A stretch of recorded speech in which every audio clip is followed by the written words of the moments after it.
موٹا پڑے گا اس کو. قوف کھڑا زبر قو.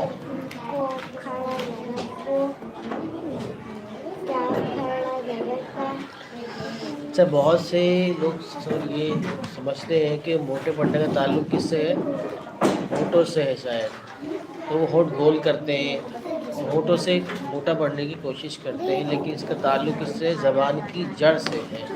زبان کی جو جڑ ہے اس سے آپ نے پڑھا اور سختی کے ساتھ زبان کو اٹھایا تو موٹا ہو جائے گا, اور بہت آرام سے اٹھایا تو حرف باریک نکل جائے گا. ٹھیک ہے, کاف قوف موٹا ہو گیا. ٹھیک ہے, تو ہونٹوں کے ساتھ اس کا کوئی تعلق نہیں ہے موٹے پڑنے کا. ٹھیک ہے,